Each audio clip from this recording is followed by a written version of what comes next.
My name is Bob Darrell, and I am alcoholic. And I'm sober only through God's grace in the program and Fellowship Alcoholics Anonymous. I want to thank Mary and the members of the committee for asking me to come down here and spend the weekend with you. It really is a privilege. I want to thank John for picking me up at the airport and all the hospitality in the bucket and the room. And it's just been a great weekend. You guys have a great lineup of speakers. Telling you, this is a great conference. Mildred, who's going to be your Sunday morning speaker, is one of my favorite women speakers in AA. She's unbelievable. And Wayne tomorrow night, I've watched Wayne in action. I watched him work with newcomers. He sponsored a guy named Mike, who was one of the great teachers and lovers of in Alcoholics Anonymous, one of the greatest ones I've ever met. I watched Mike get sober. I watched Wayne work with him, and I've seen Wayne in the trenches. I loved Teresa's talk this afternoon when she was mentioned. For those of you that heard it, that she was talking about putting the KY jelly on her mouth before she talked. And when she said that, Wayne got excited. It was like,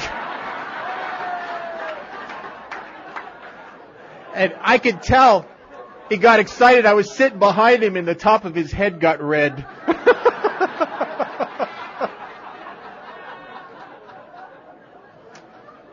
And Mark, what a great story. I'm telling you, I listened very carefully. It was one of the great AA talks I've heard in a long time. And I listened very attentively, and as a result of listening to your story, became very, very clear to me, Mark, you shouldn't drink. It's a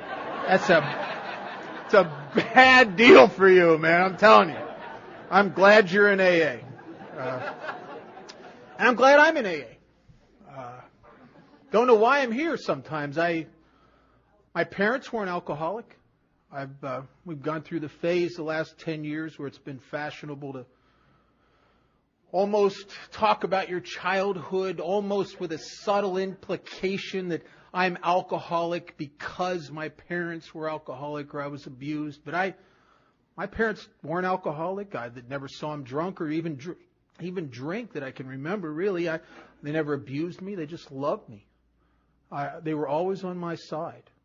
I sometimes have sat in meetings in Alcoholics Anonymous, especially as a newcomer, and had a peculiar kind of envy of the people who had been beaten as kids and it came from alcoholic homes.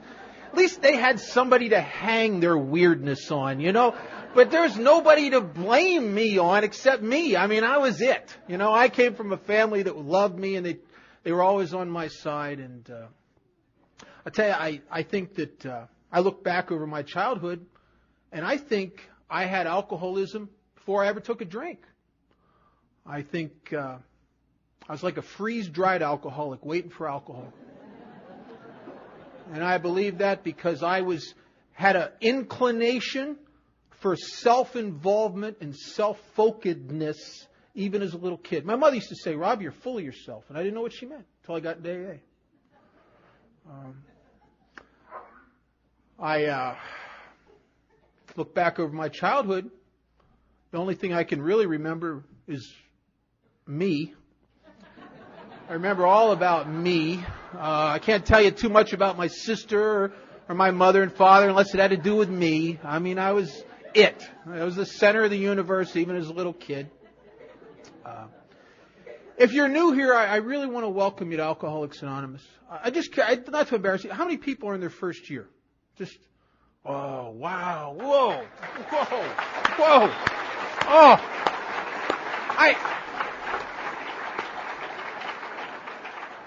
I am excited you're here. I am really excited you're here. And I know people haven't been excited you showed up anywhere recently, but I am excited you're here. And I'm excited you're here because there's a tremendous amount of hope here for very hopeless people. And if I could tell you to do one thing, I would tell you, and I don't know how to tell you to do it. I'd tell you to surrender. And I wish I could tell you I wish I could find it into words to tell you. I started coming around Alcoholics Anonymous as a very young kid, and I'll tell you a little story. I was in 1977. I was in a halfway house again. And there was a guy in there that used to come in from Alcoholics Anonymous and do some of the meetings there and talk. And his name was Woody. And I never heard anything that Woody said, but he made me laugh sometimes. And I went on another drunk out of that place. And I got a felony hit and run DUI in a stolen car. And I was sitting in a county jail facing 2 years in a state penitentiary. And Woody was one of the guys that came in there. And I tell you, I didn't want to see Woody.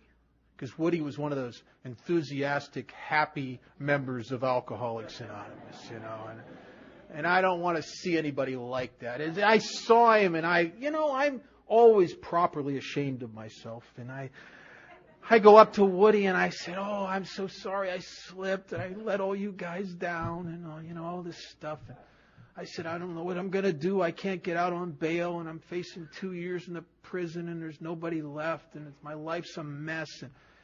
And I started to tell him, "But if I can get out of here, I'm going to do this, and then I'm going to do that." And he said to me, he says, "You're not ready." He said, "You haven't hit a bottom yet. You haven't surrendered." And when he said, I didn't say nothing to him, but my head was screaming, "What do you want? There's nothing left of me. What do I got to lose?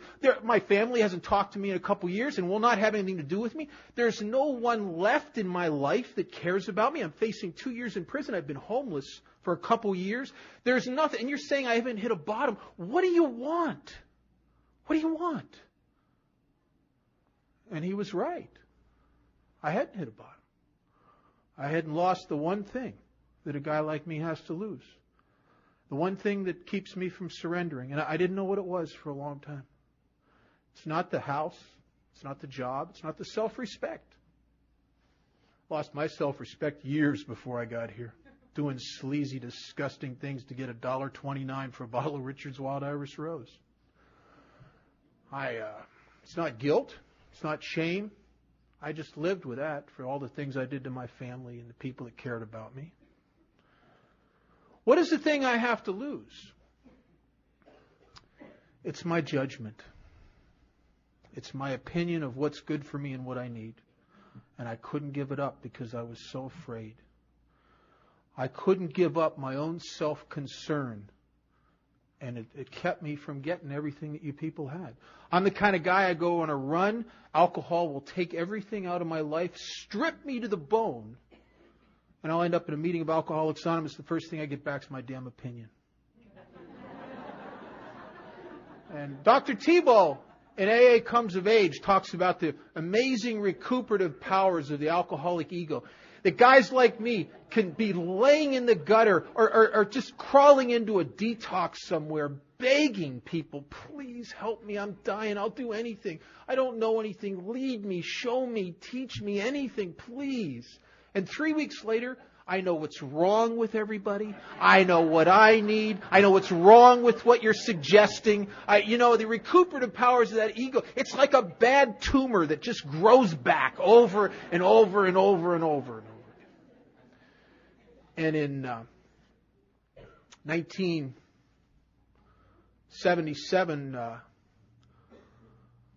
I sat in that county jail facing 2 years in state penitentiary. When they gave me my phone call, there was nobody to call. There was nobody left. I didn't have a girlfriend anymore.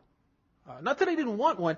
It's hard to get a date when you're homeless. It's like, "Hey, baby, you want to come to the TV room in the halfway house?" It's really hard to get any action like that. It's a tough deal. I don't have any running partners left. Because I'm a pig. You drink with me a couple times and you don't want to drink with me no more because I get crazy and I drink more than my share and I'm a hog, right? And so I'm all alone. As a result of my very best efforts just to try to make me feel better and make my life better. I don't know a group of people on the face of the earth that have spent more time and energy in the pursuit of happiness and trying to make themselves better than us. And the end result is that, most of us get to a point we wish we were dead.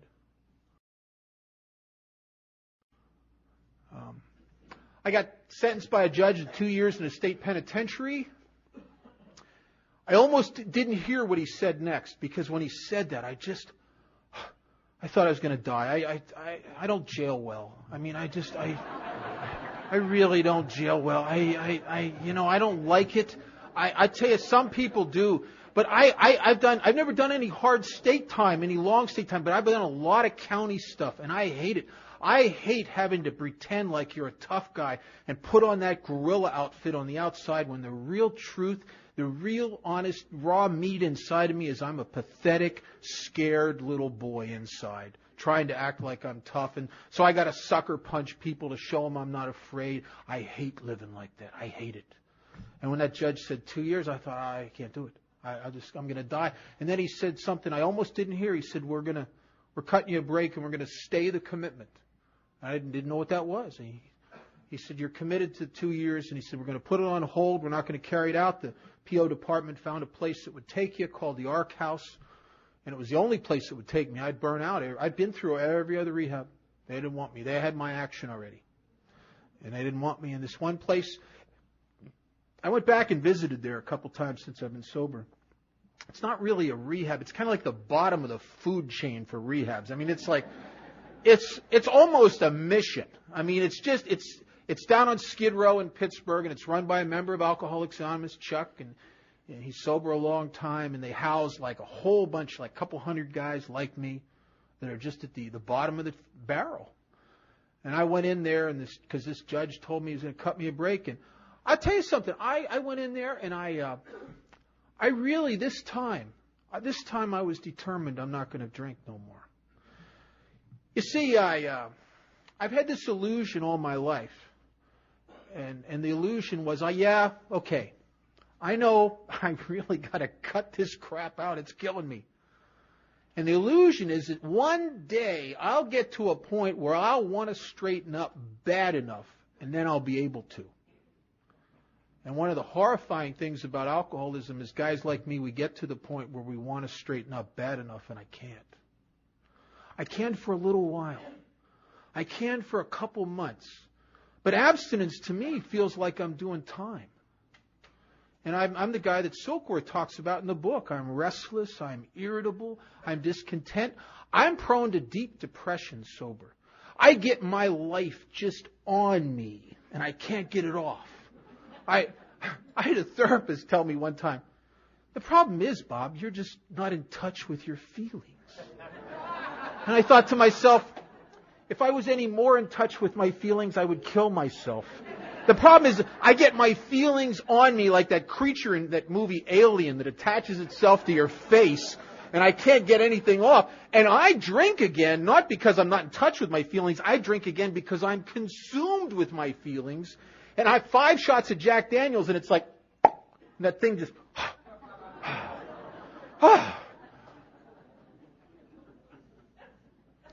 So I go into this place, this Ark House, and I got to tell you, if determination and commitment was enough to overcome alcoholism, that would have been my sobriety date. But I'm the guy that it talks about in the book when it says lack of power. That is my dilemma. The gal that was talking this afternoon, she says, lack of dilemma. And I thought to myself, boy, I think lack of dilemma is my power today. Really? I was thinking when you said that, I thought, wow, isn't that funny? Yeah. But I can make up my mind I'm never going to drink again, and mean it. But abstinence is just a very painful place for me. And I don't want it to be painful. I just don't know how to fit sober. And so I don't drink. And I don't drink day in and day out and week in and week out and month in and month out. And I just start to go crazy. And it's not a running down the street screaming, pulling out your hair crazy. It's a sicker kind of silent sickness of heart in here. It's a loneliness because you don't fit anywhere. It's a depression because you can't get your own emotions off of you, and you can't get yourself unfocused from yourself. And it's an awful thing. And I don't drink, and it's wearing me down. I'm the kind of alcoholic that the most tremendous resolve in the world to not drink, and the emotions and the desolation and disconnectedness of abstinence gradually grinds away that resolve. And I got a screw it switch in my head. And one day, no matter if I'm facing prison, no matter if all the evidence is in that this is a bad idea to pick up a drink, when the screw it switch goes, I'm going because I can't help it. Lack of power is my dilemma. There comes a time when I have absolutely no mental defense against the first drink. And I'm in this place and I'm not drinking, and several months have gone by and I'm just nuts. And I grab a guy and I just said to him, I said, I need help. I'm dying here. And he said, what's wrong? And I started to tell him, and I told him about all my other attempts at trying to stay sober and how I failed. And you know something? I started to really hate myself for being that way. And I run into newcomers all the time that are in that place where they slip again and they come into AA and they feel like a failure. Well, that's ridiculous, because you never had the power to beat this disease anyway. Your only hope, if you're an alcoholic of my type, is to completely surrender to this simple program, and through the process of the 12 steps and good sponsorship and a lot of newcomers and a lot of action in AA, you'll eventually find yourself in the hands of something that will do something for you can't do for yourself. It's the only hope a guy like me has. And I'm telling this guy about my failures at trying to stay sober. I told him, I tried to explain to him about there's something wrong with me, and the therapists don't seem to find out. They give me pills that kind of take the edge off of it for a little while, but eventually it's not enough, and I drink again, and I don't know what it is, but I'm the kind of guy I can sit somewhere and be fine, and then all of a sudden, without anybody saying nothing to me, doing nothing, I'll just sink into this deep depression for no reason, no apparent reason at all. I got mental problems, and I one time I thought I had a brain tumor because it made sense to me, because I thought weird stuff. Just crazy stuff runs through my head. I can't turn it off. And it's not good stuff. It's stuff like, I've been working somewhere and I'll get a little note saying the boss wants to see you 2 o'clock this afternoon. By 2 o'clock, I'm going to kill him. And for nothing. I mean, he wants to give me a raise or something, you know. But I build this case in my head. It's just crazy. And I get headaches. I don't get headaches. I get brain tumors. I mean, I just go there.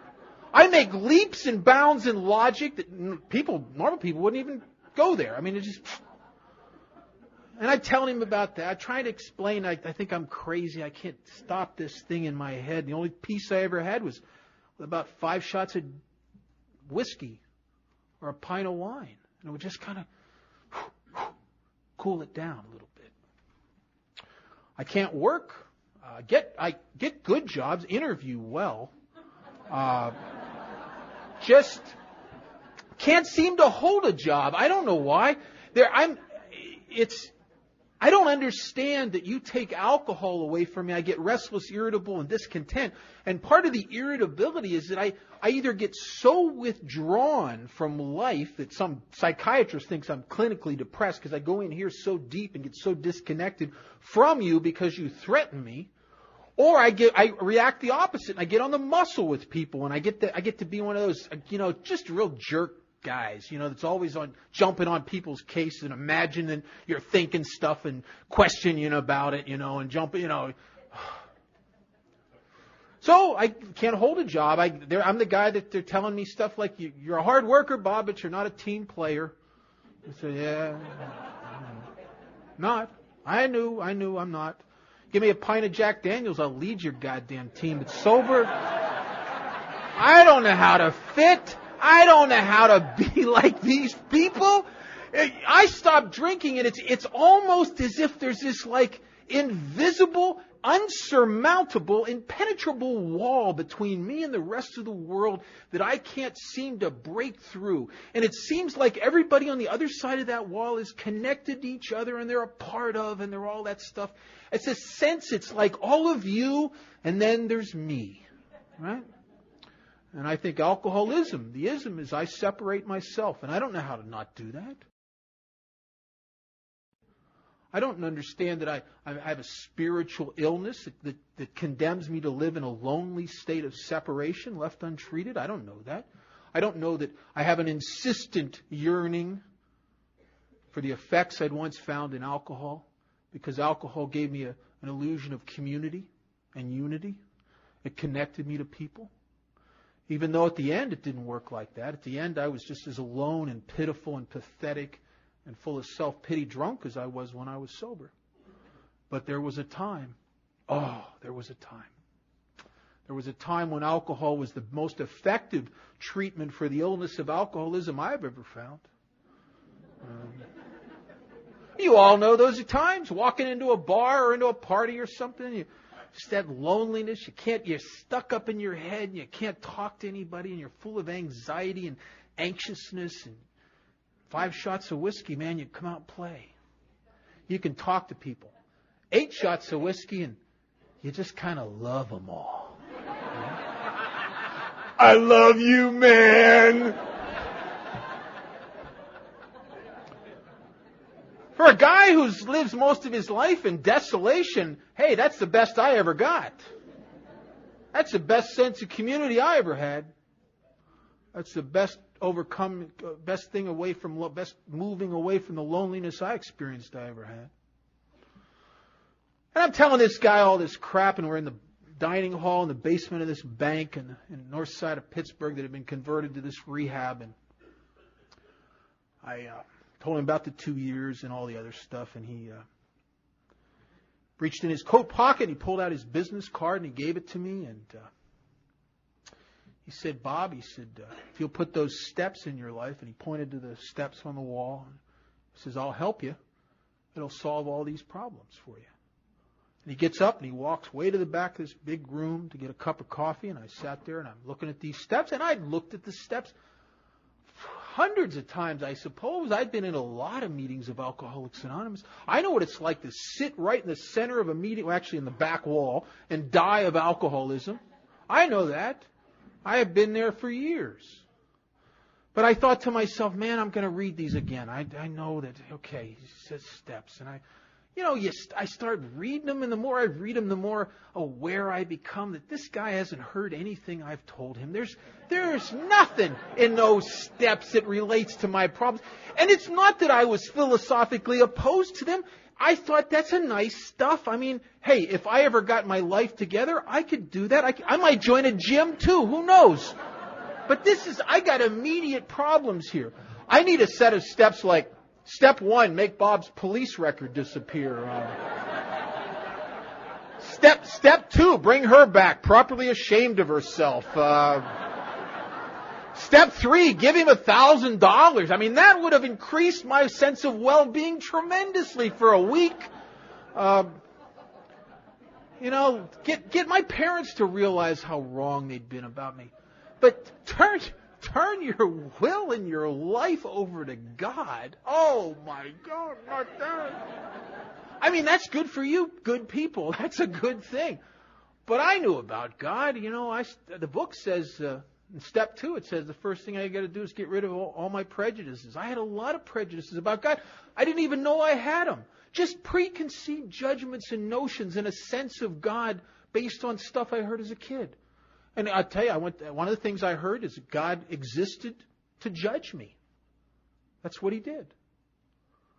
And he could see in the dark, which is not good for a guy like me. He could see under the blankets, too. That's really, really bad. So, turn my will and my life over to God. I'd rather turn it over to an attorney. I mean, in the amends step, oh my God, the amends step. The amends step terrified me more than anything I've ever seen in Alcoholics Anonymous. I remember looking at that in the years I was in and out, and after I got sober in early sobriety, looking at it, just being overwhelmed. Looking at it and thinking, oh my God, if I'd have known that I was going to have to do this one day, I wouldn't have done all that stuff. Oh my God. And you people, I could tell by looking at you, that's a good step for you. Oh yeah. I'm sure some of you drank too much and said something unkind to your wife. Oh, go make it right. Be good for your marriage. Great. Maybe you padded your expense account. Make that right. Build character. Nice for you. But I lived on the streets like an animal. There's a guy, Mildred helped me find him last year. I thought I found him. To this day, I've never been able to find it. I opened his chest up with a big hunting knife. And he'll never be the same. There's guys that went to prison as a result of me.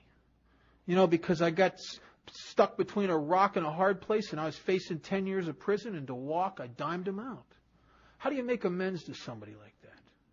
How do you make amends to a mother and father who the worst thing they ever did was love you, and you punished them for it, and you punished them for it, and you punished them for it, until my mother, who's not an alcoholic, ended up on tranquilizers, and my father slept 16 hours a day.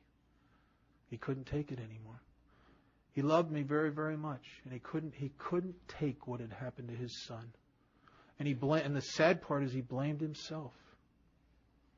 How do you ever make amends to people that you've battered emotionally over and over and over by getting up again and giving their hopes up that you're going to be fine, and then 6 months later you're in jail, or you've stolen their TV, or you've lied to them one more time, or you've embarrassed them or in their community. My parents ended up with no friends at the end. They were too embarrassed because they couldn't go out places, and they didn't want to go outdoors because the neighbors would ask them about me, and it just hurt too much. How do you make amends to people like that? So this guy came back down to the table, and I just walked off. I said, no thanks. And I shuffled off to my bunk. And I was to start my last run.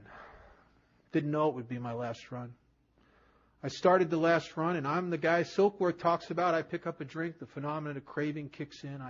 I've always been that way. I was that way when I was 12 years old and drank for the first time.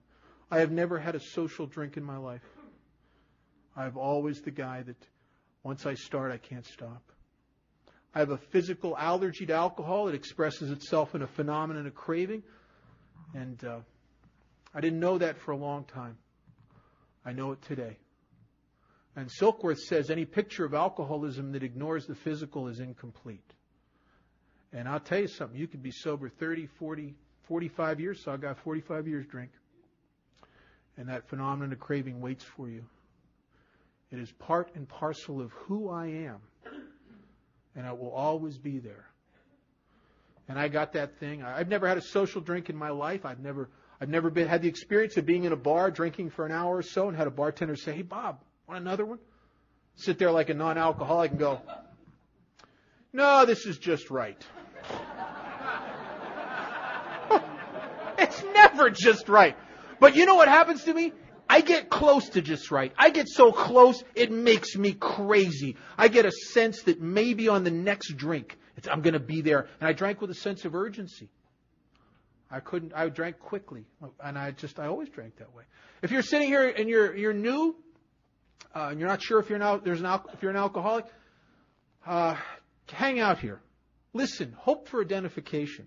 There's a test in the big book. I don't recommend it personally. It's in chapter 3. It says, if you don't think you're an alcoholic, try some controlled drinking. Try to drink and stop abruptly.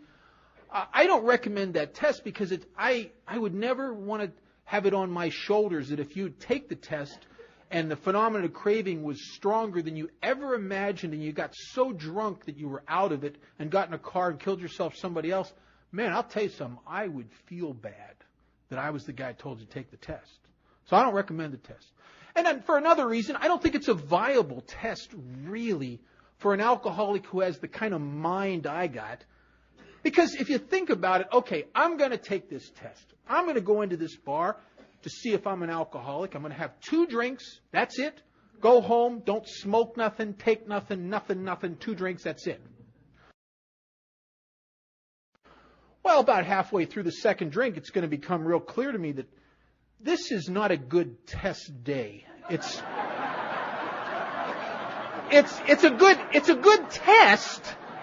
But this is not the day, because Joe's here, and I got to drink with Joe, and and Mary Sue's over there, and this blonde's over here, and because I start drinking, and all my ability to rationalize, justify, minimize, all gets behind whatever's necessary to satisfy that craving. And I don't even know that that's happening to me. I can't see the phenomenon of craving in me. But it's there. And most people in Alcoholics Anonymous can't see. If you drink like I drink, you don't see the phenomenon of craving, because you can only realize a craving when it's interrupted and it's not satisfied. Everybody in this room tonight is in the grip of a craving you're not aware of. That's the craving to breathe air. But let me tell you something. Somebody slip up behind you with a plastic bag, put it over your head, you would instantly realize you got this craving to breathe air because it's not satisfied. And I had to look through the help of identification and listening to you long enough. I started to see the few rare instances in my life in the past where I'd only had one or two, and then all of a sudden, unbeknownst to me, I found myself in a situation where I couldn't get any more. And then what happened to me? How driven was I? And I could see the phenomenon of craving in me. I got sober the last time in 1978. I bounce around. If you're following me, good luck. And I got sober knowing that I'm the guy that Silkworth talks about. But also, Silkworth says to us, our alcoholic life seems the only normal one. So I know that I can't take a drink because I'm off and running. I know that. I know that from bitter, painful experience. But I secretly suspect that everybody who drinks gets the same effect from alcohol that I get. And when you think about it, why would I think anything else? That would be like thinking that strawberries taste different to someone else than they taste to me. It'd never occur to me. I just assumed strawberries taste like strawberries to everybody. And I thought everybody who drinks gets that, oh, yeah, more feeling. I just thought that some people could control it and stop. And then for some reason, there was a guy like me that's weak-willed, and I couldn't stop, and I shouldn't drink. Silkworth says that's not true. He says this phenomenon of craving differentiates us and sets us apart. As a distinct entity, it never, ever occurs in the average temperate drinker. Those people never experience that at all. I was 4 years sober before I really understood how different I was. I was dating a gal that wasn't an alcoholic, and we'd go out to dinner, and she'd order a drink, which was fine. But I tell you what made me crazy. It'd take her a half hour to drink one drink. I mean, she'd sit there and stir it and talk, kind of. I could watch the ice melt, which is alcohol abuse, you know what I mean? She'd at times forget the drink was there. Did you ever forget your drink was there? I would forget she's there before I'd forget the drink was there. Let me tell you. I asked her one time, were you ever drunk? And she said, yeah, one time in college. It was awful. I'd never do that again. I was in her apartment one night, and she was so proud of this. She had this little display case, a glass case, and she brings it out. And it's got a marijuana cigarette in it from Thailand. And she told me this story. She was at this party a little while ago, and some guy gave her this marijuana cigarette from Thailand. And she'd taken 2 hits off of it, and she was saving the rest for New Year's Eve.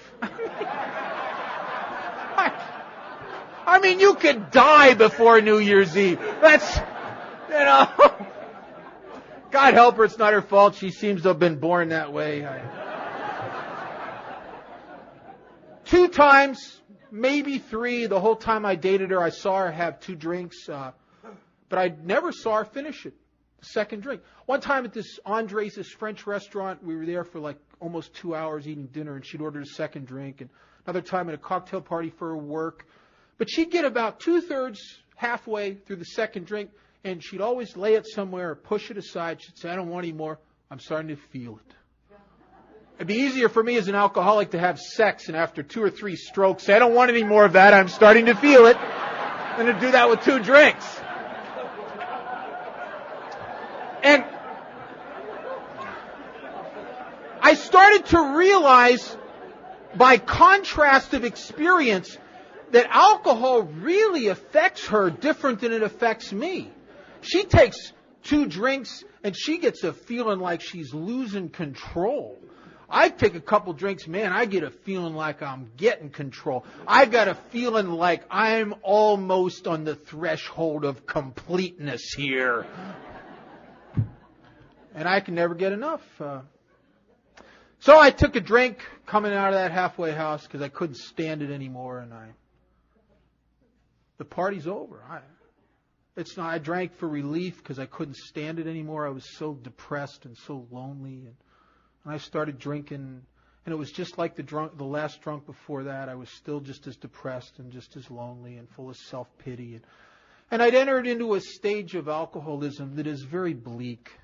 And it's that stage of alcoholism where you sit sometimes and you sob and because you feel like you hate yourself and what you become. And I used to break my hand a lot punching parking meters and walls and stuff because I hated me so much and I'd hated my life.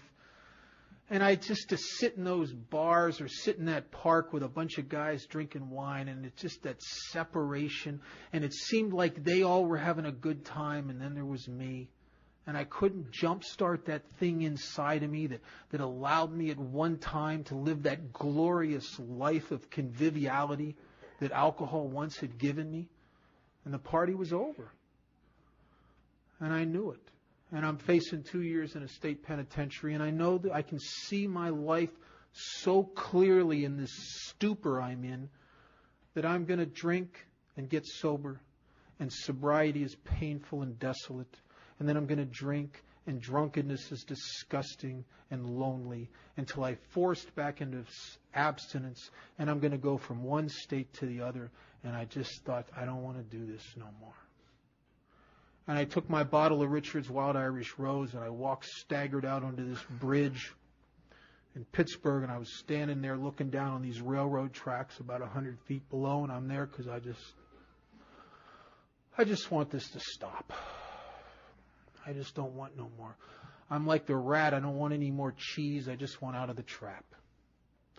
And I am out there to kill myself, and I start sobbing because I can't kill myself. I'm so close. And I look back and I shudder sometimes to think that my life probably was saved by just a minuscule amount of unneeded just a tiny little bit more desperation. I think I would have overcome my fear of dying, and I would have leaped. And I couldn't do it. And if you had asked me, what's killing you, Bob, I wouldn't have said alcoholism. I might have told you I was dying of loneliness because I didn't fit nowhere drunk and I didn't fit nowhere sober. And there was nobody I could connect with. I felt so sickeningly alone. If you'd asked me, Bob, why don't you ever tried AA? I'd have told you, oh, yeah, I was in AA. I tried that AA stuff. And what would have been tragic is if I would have taken my own life, I would have taken my own life thinking I'd tried AA, thinking I was a part of AA. Went to hundreds of meetings, but I was not a part of Alcoholics Anonymous. I was part of the passing parade that goes through AA on its way to the graveyard. I was part of a group that exists in Alcoholics Anonymous since the beginning of AA. Exists in this room tonight. There's people in this group in AA, and the sad part is you don't know you're in that part. And it talks about it in the beginning of chapter 5 where it says, those who do not recover are people who cannot or will not completely give themselves to this simple program. And I was part of that group. I didn't know it. I thought because I went to meetings, I was part of AA. I never worked a step, never had a sponsor, never helped anybody, never made any amends. I just sat in the rooms, dying of untreated alcoholism, and sat in rooms with people who I look back, who were able to do what I was doing and not drink, and they were able to do it comfortably. I think that tragically enough, in 1948, when Bill Wilson agreed to go with the short form of the traditions, I think we lost a lot in our membership requirement. Originally in the long form, it says membership should include all who suffer from alcoholism. That's why I'm a member of AA today. I suffer from alcoholism. You leave me alone with me and my life in a big house, no matter how good my life is, and I will die of alcoholism. And I'll die of alcoholism before I ever pick up a drink. The drink will just I'll just do it under the futile illusion it'll make the journey into death a little more comfortable. And there are people in Alcoholics Anonymous that it talks about on page 20 and 21 of the big book. Problem hard drinkers. They stop drinking for a sufficiently strong reason, and they can do that on their own. And they don't have to work a step. I had a sponsor in the mid-'70s that I look back, he wasn't an alcoholic. He had a 3-step program of recovery. Step 1, don't drink. Step 2, go to AA to fill up the social void that used to be filled up by going to the bars. Like AA to him was like the sober Elks. You know what I mean? And step 3, sell Amway. And, and I'm trying to implement his program of recovery, and I'm dying, and he's one of the happiest guys I've ever met. But he doesn't suffer from alcoholism when he stops drinking. When he stops drinking, his problem's over. I stop drinking and I start to suffer from alcoholism. I couldn't kill myself. I ended up in a hospital in Las Vegas, hitchhiking cross country, running from the law because I don't want to get caught. I was trying to get to California. I thought, if I can get to California, it's warm enough, I could make it through another winter. Because I almost froze to death on the streets of Pennsylvania. Man, I'll tell you, when you're homeless on the streets back in the Northeast, night's a tough time. You got to walk all night long. You go into if you go into bathrooms and gas stations until they roust you out of there, and bus stations until they roust you out of there, and doorways and apartments they roust you out of there, and you can't stop because you'll some of the people I knew, you end up a popsicle and you just die. So you move all night long. No matter how sick you are, no matter how tired you are. And I thought, if I get to California, they won't find me. I won't have to do the 2 years in prison. It'll be warm.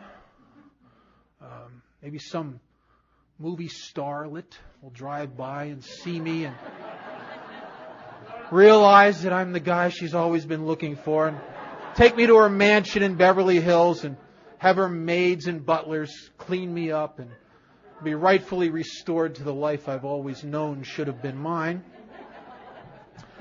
But I didn't make it to California. I made it to Las Vegas. I ended up in a detox there. I'm dying of alcoholism. And the Buddhists say when the student's ready, the teachers appear. And something had broken inside of me.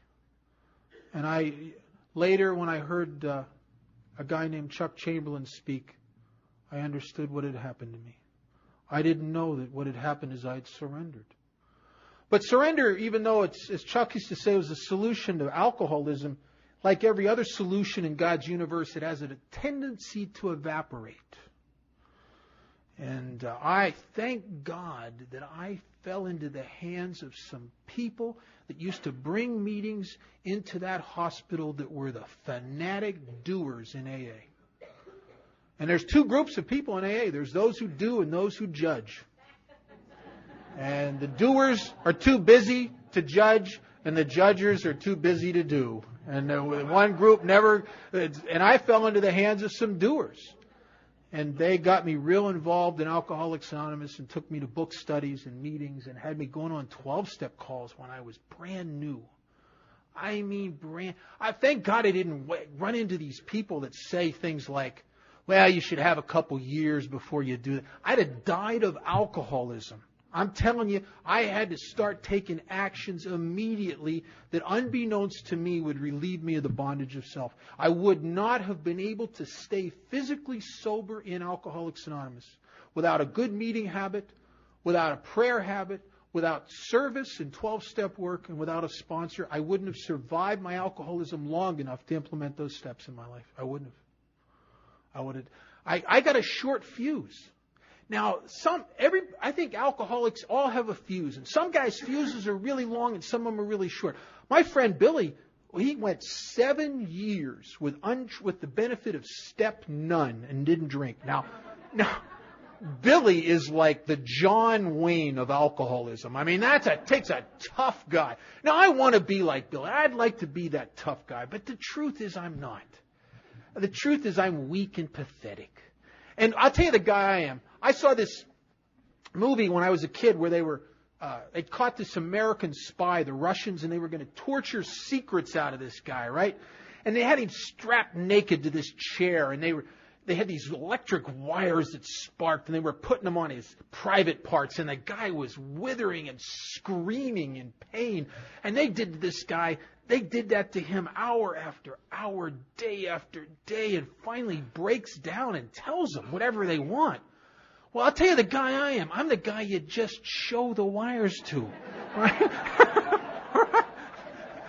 Now, I don't want to be that guy. I want to be the tough guy. But when my emotions when I get my life right on me, and my emotions start putting the screws to me, and my head starts building the cases about how they're all against me, and they're taking advantage of me, and they're using me, and they're out to get me, I buckle under. I buckle under. I don't mean to, but I do. And I fell into some hands of some people that, I'll tell you, they didn't get me. They didn't let me wait. They had me making amends right away. I did an inventory. I had to come back and do one out of the book. The first one I did like everybody else, your life story, the shame and guilt, and nothing really changed. I came back and did one exactly out of the book later that changed my life so dramatically. I mean, man. They had me start making amends in early sobriety. This guy in AA says to me, he says, I told him about the 2 years in prison.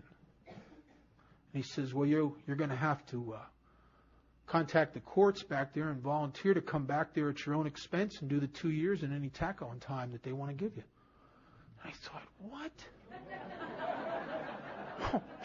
Hey, man, I'm sober here. I'm not drinking. Isn't that good? I mean, isn't that enough? He says, you got to do it. I says, what do you mean I got to do it? You're crazy. He says, think about it. He says, how long are you going to be able to stay sober looking over your shoulder? How long are you going to be able to stay sober with the anxiety of every time a cop car comes by, you don't know if they're coming for you? How long do you think you're going to stay sober without being able to use a driver's license or a Social Security card? How long do you think you're going to last? And I thought, shit, God. I tell you, if you're new, stay away from these old timers. They're just one way. It's a bad deal. They just want you to, they're just one way about it. And you go find another one, he'll tell you the same thing. It's like they get in groups to talk about you. So, he told me what to do. He says, you got to write your PO a letter. Tell him in the letter that you're in Alcoholics Anonymous, that you're in Las Vegas, and that you want to do whatever it takes to clear this up. You'll come back there at your own expense, whatever. And you tell him that you're going to call him at a certain time of the day, on a certain day about 10 days out. So give him a chance to know you're going to call and send that letter off. And I wrote the letter and I showed it to him. He said, that's a good letter. And I told him, I said, I don't want to do this, man. I don't want to do this. He says, I don't want to do the time in jail. And he says to me, well, Bob, he says, from my experience, I don't think God's going to have you do the 2 years unless there's somebody in there he wants you to help. I thought, what kind of crap is that? What? I don't want to help anybody in there. What are you, out of your goddamn mind? What are you, a nutcase? I don't want to help nobody in there. Oh, man. So I sent the letter off, and I called the guy, and his secretary said he's waiting for your call. Put him right on the phone. And I'll tell you, he blew my mind. He said, I've talked to my supervisor, and I've talked to the judge, and we don't want you to come back. But here's what we want you to do. I want you to go to this place called CRS. You're going to get a PO down there. And you're going to go to these classes. And you're going to send us money every month. And if you do all of that, you make the restitution and you do it all. And you stay sober. You're going to have to do UAs, all that stuff. He says, if you do that, he said, you're going to be all right. But if you don't, and I'll tell you, I walked away from that phone call with a tremendous sense of freedom. Oddly enough, I got real involved in 12-step work when I was new. I started going to these hospitals and institutions every week. I have 3 commitments to this day a week. I do 2 detoxes and a skid row. Actually, I'm doing 4 now. When I'm in town. When I'm gone on the weekends, I do 2. When I'm home on the weekends, I do 4 a week. I met this guy, Eddie, about 6 years later in there. And Eddie's a 3-time loser. And he'd been in federal penitentiaries 3 times. And he was on parole, and he skipped out and hadn't seen his parole officer in a long time, and he was violated, and he was going to do 5 years federal time. And Eddie starts telling me about this, and I told him exactly what they told me. I said, you're going to have to call your federal parole officer. And he's looking at me like, what, are you kidding me? And I told him the same thing they told me. You think you're going to stay sober, looking over your shoulder? And he's looking at that look of defeated resignation, and all that stuff. And then he says to me, he says, I don't want to do the 5 years. I said, Eddie, I couldn't wait to tell him this. I'm telling you, it was like Christmas. I said, Eddie, they're not going to have you do the 5 years unless there's somebody in there God wants you to help. And he looked at me with a look like, what are you, out of your goddamn mind? And he did exactly what I told him. And I get this phone call that the federal marshals had just carried him off in handcuffs out of the treatment. You could hear this big, oops. And they took him. They locked him up. But I'll tell you what happened. He was already in the system. He was already violated. And they had to come and get him. But his PO was so impressed by his letter and his willingness and change of attitude and his willingness to do whatever it took. His federal parole officer went to bat for him, and it took several weeks to unviolate him. And he's a free man today. Matter of fact, he's sober. He's sober a long time. He helps a lot of guys in the black community in Alcoholics Anonymous in Las Vegas. He sponsors a bunch of guys, and he's a vital member of AA. He just traded his Mercedes convertible in for a new one of those new Lexus, and bought his second $500,000 home up on the hill. And he's doing really well.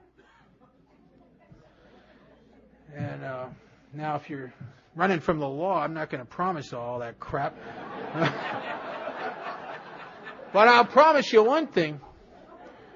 If you make the choice between sobriety and trust us rather than trust your head and defend yourself against the fears that you live with, I can promise you your life will get different. And I can promise you there'll be a day when it'll be a different that you'll like. In the mid-1940s, the Japanese Empire was faced with total annihilation. 2 atomic weapons had been set off. And they didn't have anything to defend themselves with, and they realized that if they didn't surrender unconditionally to the armed forces of our country and Europe, that they were going to die. They were going to be annihilated. And they surrendered unconditionally, and which meant that they gave up all their means to defend themselves. And they laid themselves open to, they could have been run over. All their defense mechanisms were given up. And I think that's what God asks of me. And it's pretty hard to be defended and surrendered at the same time. And in the process of the 12 steps, I've started to uncover and reluctantly discard the things that I use to defend myself against life itself. All my little things, the anger. And I thought to myself, God, if I ever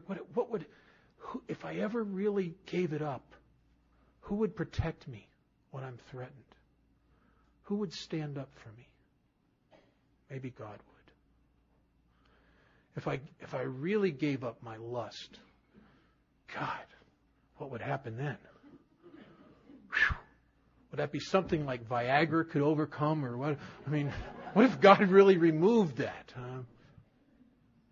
All the things that I try to defend myself with against a world that feels lonely and frightening and empty at times. The things I use to try to validate myself with, the money, the property, the prestige, all the toys, all the things that I use to protect me and make me whole. And the problem is they never work.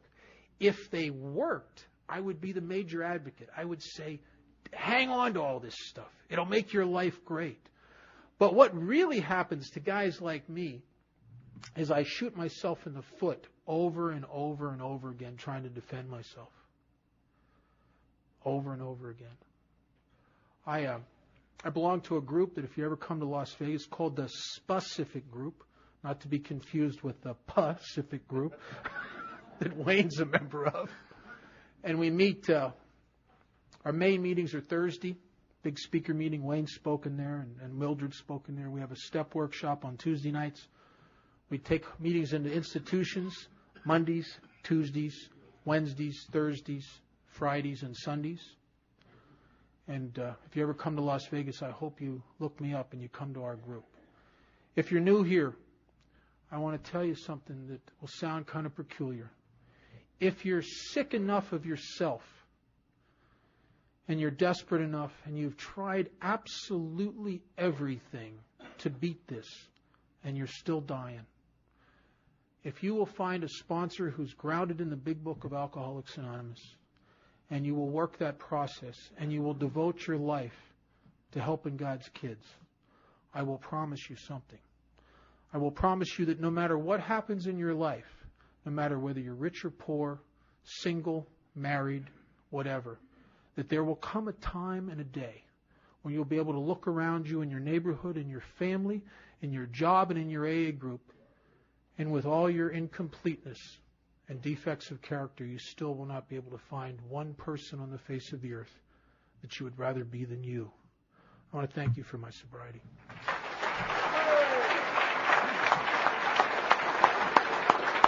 Thank you very much, Bob.